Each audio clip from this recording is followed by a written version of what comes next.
En 2020, la Covid a semé une belle pagaille, crise sanitaire et économique. Innovation a été un mot très employé cette année. Et même pour parler d'innovation, il a fallu innover. La Startup Battle de la French Tech a changé. Oui, beaucoup. Pas à ce point-là. On s'est adapté nous aussi, il a fallu qu'on se réinvente. Effectivement, tous les ans, on a l'habitude de se retrouver à l'ambassade. D'ailleurs, on pense très fort à eux en ce moment. Mais compte tenu du contexte, il a fallu qu'on s'adapte. On a donc fait une session de présentation des projets devant le jury en huis clos. Et ensuite, il y a eu de la captation vidéo de ces projets-là qui ont été diffusés sur le site de la French Tech Limousin et sur les réseaux sociaux. Malgré tout, l'édition 2020 peut être considérée comme un succès, tant par la diversité des candidats que par la participation des votants. Cette année, la mobilisation, elle a été vraiment très forte. Il y a eu beaucoup de viralité sur les réseaux. C'est un peu ce qu'on voulait au final, parce que vu qu'on n'a pas pu se retrouver sur un moment de célébration, on a pallié ça par de la communication en masse sur les réseaux et Paris réussi. Avec un jury composé d'entrepreneurs et d'une journaliste spécialisée, coucou Anne-Sophie. Il y a une multitude de projets dans tous les domaines. Les gens ont des idées.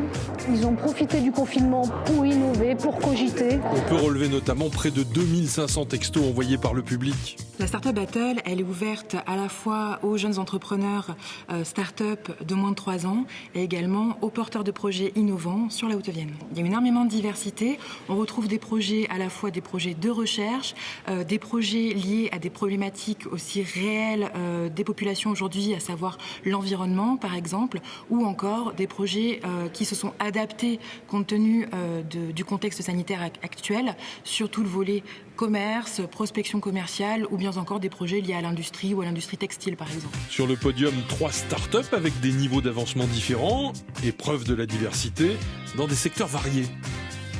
Oui, on peut dire que c'est l'industrie du textile. C'est l'agriculture et on travaille en fait à l'interface chimie-biologie. Pour les sociétés pharmaceutiques, cosmétiques et agroalimentaires. Et c'est un trio pour la 3e marche du podium. On est un peu au stade de projet. Justement, on souhaite qu'en 2021, on avance un peu plus. Donc là, on réfléchit à déposer un brevet. Et puis, on cherche aussi une styliste ou une modéliste qui pourrait nous aider justement à créer... voire jusqu'au premier prototype. On veut s'adresser particulièrement aux femmes qui ont une asymétrie mammaire ou qui ont subi une ablation du sein en leur proposant un soutien-gorge adapté à leur morphologie. Alors ça concerne beaucoup de femmes ?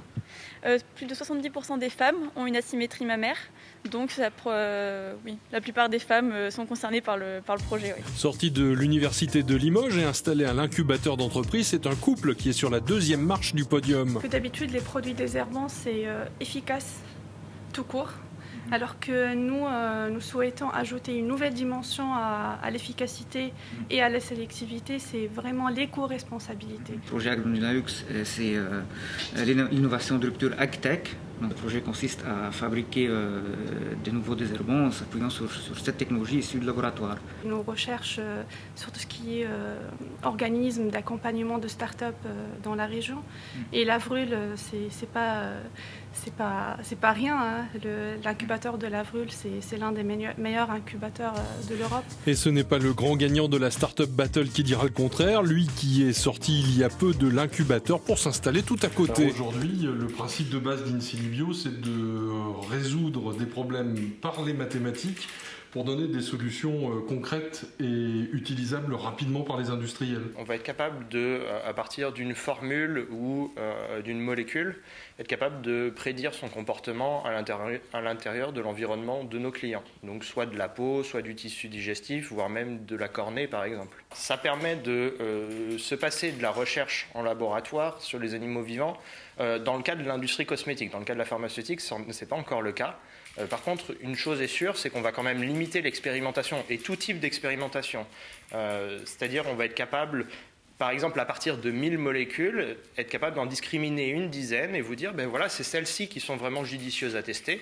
Et donc plutôt que de screener sur des centaines de molécules, vous allez juste tester sur celles qu'on va vous donner. En premier lieu, la Startup Battle proposée par la Liptic et la French Tech Limousin aura apporté de la visibilité aux entrepreneurs et l'occasion pour ces lauréats de s'entraîner à pitcher en ligne avant de pouvoir recommencer prochainement en face à face.